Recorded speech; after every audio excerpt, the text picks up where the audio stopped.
Local 4 News begins right now with a breaking news alert. Tragedy at the Ohio State Fair, where one person has died after being thrown to the ground when a ride malfunctioned.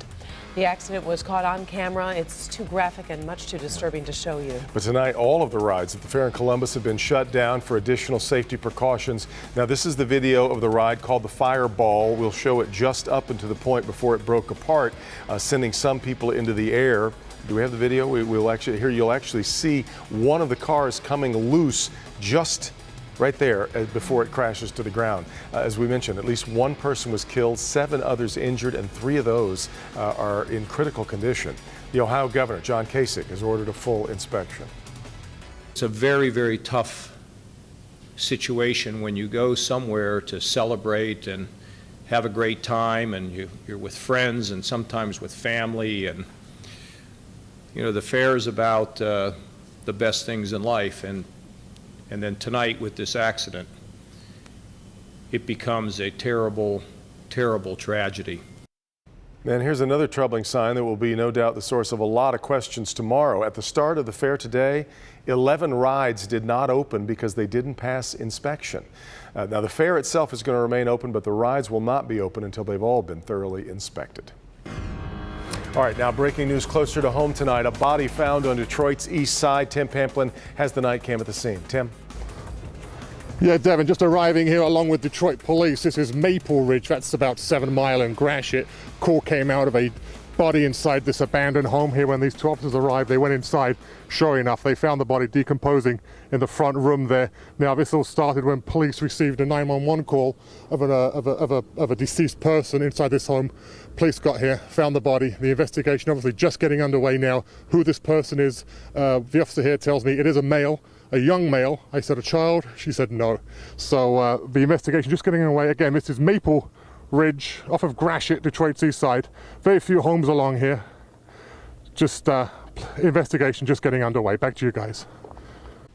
All right, this was the scene. Firefighters, dive teams, Border Patrol, and the Coast Guard all rushing to the Detroit River in Trenton this afternoon after an 11-year-old boy fell in. He was pulled from the river an hour later and died. Jermont Terry spoke to people who witnessed the efforts to save that boy. Along the Detroit River, near the Trenton Channel, is where many come to relax. This is one of the peacefulest spots that I come to. I use night crawlers. When the fish hit it, it rains like that. As Reggie Freeman cast his line, commotion started along the serene waterfront. I see these police boats. Well, some lady come walking up, she like, hey, while you fishing, look out for a kid. I said, wow, a kid? She said, yeah, he fell off a boat somewhere down there. An 11-year-old boy somehow fell into the water and never resurfaced, prompting a massive search by rescue crews. Really searching hard. They searched, they had the helicopters, everything. Reggie watched in horror, hoping the outcome would be different. And they was down there searching for him. I could see them searching for him. Then the cops come over, was like, can you leave? Because they blocked off all the streets where you couldn't get back down here. But before he could pack up, cries from down the bank paralyzed him. It just stopped me for a minute. I just stopped moving. I'm like, man, that's how I knew he was gone when I heard that scream, because she was screaming loud. About an hour after the boy fell in, the dive team found his lifeless body underneath the boat. Right in that area, like the first 2 docks is where they found him at. I'm like, wow. I'm like, lost another kid to the river. The child was resuscitated, but later died at the hospital. I'm told he was visiting relatives with his parents and siblings when tragedy struck. At 11 years old, yeah, that's a hard loss to take. Losing a child is the hardest thing that ever happened to you, because your kid's supposed to bury you, not you bury your kids. Now, witnesses tell me the boy's mother was nearby and she was the one screaming hysterically. I'm told the 11-year-old was near the water with his younger brother, and when he either slipped or jumped in, the younger brother, is the one who ran and told mom what was going on. I can point out that a very tragic situation, and it's unclear if this 11-year-old could swim or not. Reporting live in Trenton, Jermont Terry, Local 4. All right, Jermont. Well, it could have been a 13,000 job boom for the Michigan economy, but the electronics giant Foxconn has chosen Wisconsin for its new $10 billion factory. Michigan was one of 7 states in the running. In fact, Governor Snyder believes we may still be in the running for other projects with Foxconn. But President Trump took credit for Foxconn expanding into the U.S., saying it wouldn't have happened if he didn't win the election. Foxconn, based out of Taiwan, best known for building Apple's iPhone. Well, our only shot at rain for the week is knocking on the door, and that could affect us in the morning on the way to work. Yep. Is it that loud? It is. It's loud rain. Yeah, there's going to be some showers around. Very few, however. And it looks like thunder may be a distant possibility as well. As far as what's out there tonight, we've got a few showers, and some of those are hanging out in our north zone. A little bit more intense there in that northeastern section of Oakland County. So out from Lake Orion to Addison Township, out towards M53, see a couple of those showers showing up there. Most of these should stay north of M59 tonight. They will fade out, and then we'll move into tomorrow for better chances. Also some good news, the severe thunderstorm risk is now well to our south. So even if we see thunder, we are not anticipating anything in strong or severe. Temperatures start out close to 70, but muggy in the morning. A couple showers for the commute, and we'll talk more about what's to come in the afternoon and your weekend all in a few minutes. Guys? All right, Ben. A 70-year-old man remains in the hospital after being brutally beaten in Wayne. Roy Houston's face is bruised, his arms bandaged after he was attacked outside his apartment building. Houston is a retired Detroit police officer. Neighbors say he would often sit outside with his dog and listen to the radio at night. That's exactly what he was doing when police say two men exchanged words with him, then beat him, cut him with a knife, and hit him with a car radio. He had surgery on his wrist yesterday, so he's still in pain. Face is still swollen. Two men from Garden City, Ryan Fletcher and Jacob Rose, have been arrested, and they are charged with assault with intent to commit murder. The ruins of the old Northfield Psychiatric Hospital have been a popular spot for adventure seekers for years, trespassing on the abandoned site to get a look at the decay. Well, tonight police are cracking down, writing big tickets, and now you may just have to put your mea culpa on social media too. Mara McDonald live in Northfield right now with the new efforts to keep those trespassers away. Mara. Karen, take a look. You can see over here, it's clearly marked. Sign says no trespassing in here. They've got the whole property gated off, and still, do you know, Northville police have managed to arrest 300 people this year alone? Some think it's haunted, others just want to explore. These photos, courtesy of a Facebook site dedicated to the former mental hospital, show what the decay looked like 5 or 6 years ago. Police say it's worse now. We know that there is asbestos free-floating in the air that's uncontained. There are shards of glass, sharp metal, there are holes in the floor. It is a very, very unsafe site. Officers had to rescue 3 guys from Washington State who got their Jeeps stuck on the property. They came specifically to explore, ended up getting stuck. Each got ticketed $500, which is what this costs if you're busted here. And listen to this. Just based on the number of people who have come back for a second time, I don't know that $500, maybe for some it works, but certainly not for all, because we have arrested people who have been previous customers. Judges in Northville are now requiring some of those ticketed to post on social media they got caught. I wouldn't go in there. And plus, even if I do get caught, it would not be worth $500. The lure of the hospital for people who grew up in this area, it just isn't that great. Would you want to go? No. Tell me why. There's a lot of bums and animals. Back here live, well, police are hoping that most of the younger people in the area feel the same way. However, since we've been out here, we've seen quite a few dedicated patrols sort of subtly making their way around the area. We're live in Northville Township tonight. I'm Mara McDonald, Local 4. All right, Mara. Well, his story continues to inspire everyone who hears it. Today, Sean English, the 16-year-old who lost part of his leg while trying to help auto crash victims, shared video of himself walking for the first time with a prosthetic leg. Well, that's a temporary prosthetic for Sean. We were with him right there when he traveled to Chicago a few weeks ago to get fitted for a custom leg, but it won't be ready until next month. I've been waiting to do this for so long. It meant the world to me just to be able to walk. So it was a lot of fun. I never thought I'd come a time and say that I had fun walking, but I had fun walking. So it was amazing. Oh, Sean was an avid runner before the accident, says he is determined to run again. And no doubt, I bet he will. I know, you have to believe it. The odds are in his favor. He's been so impressive through this. A bank robber tries to make a clean and, I guess you'd say, naked getaway. Why police say he ditched his clothes. Still ahead. Officers ditched their gear to rescue a person struggling in the water. Why she ended up there? Needing help. But first, a tragedy changed her life forever. 6 months later, a heartbroken mother is working to keep others from feeling that pain. If you don't learn from the past, it's just bound to happen again. Now, this mom is hoping to make schools safer. It's a Defender Special Report when we come back. No game. The words back to school usually bring some excitement to parents, but for a local mom, it triggers fear and sadness. These changes should have been made before this even happened. I shouldn't be here.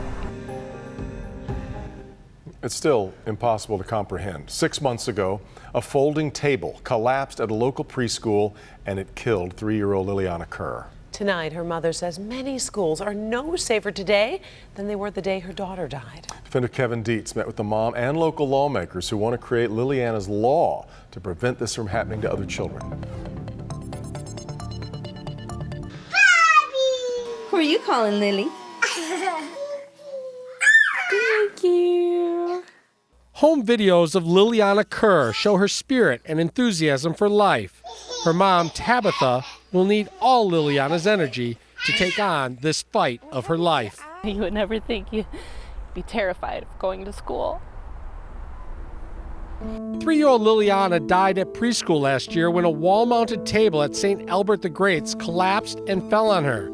She is one of several children killed in states across the country by folding table accidents in schools.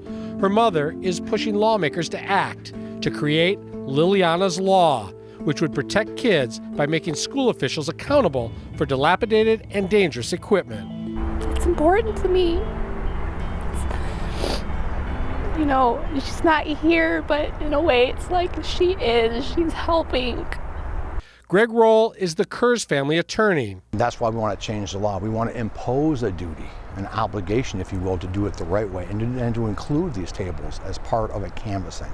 That doesn't happen right now. You can just blow it off, and you know that they have. He is suing the Archdiocese of Detroit for $10 million, but says that's not enough. There needs to be laws aimed at prevention. Unfortunately, sometimes it takes a tragedy like this to bring it to the forefront, but it's a tragedy that would be an even bigger tragedy if we didn't learn from it. State Senator Steve Bida and State Representative Clint Kesto are stepping up. I have to look at a solution to come up with a safe spot for these children. And that's what I'm working to do. Meeting with the Kerr family and the local 4 defenders to talk tables, accidents, and accountability. We know from this situation the danger that's potentially lurking, and I think we'd be foolish and, frankly, not doing the public any good if we didn't try to address this issue. The state of Ohio passed a law following a table death and then repealed it a few years later, saying it was too expensive. Lawmakers here say that won't happen in Michigan. It may initially cost more money to get an updated table or to update the building up to code for safety reasons, but that in the long run is going to save lives. Tabitha Kerr says this can't be about politics. It has to be about people. I don't want to hear about how some other parent loses their child or a sibling losing a sister or a brother. Watching that is living in that. It's cold. About Liliana and all the children who will be back in school soon, including Liliana's brother and twin sister. She started this new thing where after I give her hugs and kisses, she goes and she kisses her hands and puts it on my chest. She's like, "That's from Lily." The lawmakers say they plan to introduce Liliana's Law in this current session. They do not expect much pushback, saying children's lives are at risk and they must be protected. Kevin Dietz, Defenders. I said it's been 6 months. It doesn't matter how much time passes. That will never be comprehensible to me. To get that phone call that your child. Just can't imagine it. Well, now here's a look at what Sandra Ali is working on for tomorrow night. A swimmer out enjoying a beautiful day on the water, when suddenly he's in danger.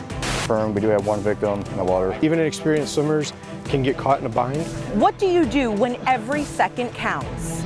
oftentimes the original person who's struggling in the water is rescued, and then the person that jumped in to save them, ends up drowning. Danger on the water. Emergency first responders show you how they pull a swimmer to safety, minute by minute, and the one move that could save a life. And that water will be beckoning to a lot of people as we start to warm up here. Yes, the next stretch of time, the next 4 or 5 days, 80s and in the sun. We've got a lot of nice stuff. We've got some very, I guess, noticeable humidity that's out there right now, recognizable, and that's going to be with us through tonight, leading to some rain chances tomorrow. 82 is where we got today, so very close to average for this time of year. And that humidity, now that it's around here, is going to be with us at least through tomorrow, and then slowly start moving out as we head into Friday. And yes, we will have some very nice days on the backside of this forecast. 73 outside right now, not much of a wind. It's out to the south-southeast at 6. Not expecting to see much of a breeze either through the next 36 hours or so. Mid-70s generally out there. One upper 60-degree reading in Sandusky right now. But man, the humidity is beyond noticeable. It's starting to get into the muggy territory right now. 67 at Dew Point at Metro Airport. Anything above 65 is what we would classify as muggy. Grocio Monroe, 69-degree dew points close to 70, and we may see the dew points move up just a little bit more before we get into tomorrow. So we've had those showers roll through our north zone, but they've been pretty light so far, and generally that's what we'll see. This is a composite picture from a bunch of different radars, so it looks a little bit worse up here than what's actually happening. However, we will be seeing those showers move through as we get into tomorrow. A couple chances will show up in the morning, and we'll have better chances as we get into the afternoon hours later on tomorrow. That low will start pushing through and then eventually dry us out as we head into Friday. High pressure will take over and take us into the weekend. Let's take a look at low temperatures tonight in your 4-zone forecast. Those numbers are going to be anywhere between the mid and upper 60s, maybe a couple 70s here, city of Detroit and also in Dearborn. Otherwise, 60-degree readings in the south zone, close to 70 down there towards the state line. West zone temperatures mid 60s, generally upper 60s closer to Michigan Avenue. And our north zone, we're looking at 60s for low temperatures tonight as well. Let's take a look at highs tomorrow as we'll go from that near 70-degree reading tonight to highs that are going to be close to 83 tomorrow. Showers, possibly some thunder around as we get into tomorrow. That's going to be the outside chance. Most of what we'll see is just shower chances, and not all of us will see those. 7-day forecast gets us into the 80s with plenty of sunshine as that weekend approaches. So the swimming holes will be full, no doubt. Absolutely. Thank you, Ben. Well, he is being called the butt crack bandit. One look at the video and you almost got it out without laughing. I know, he was kind of snickering. One look at the video and it's clear why. The crime he committed that has people really laughing tonight. You'll thank us for altering the video. But first, an incredible rescue. Police rushed to save a veteran from drowning in a river. Next.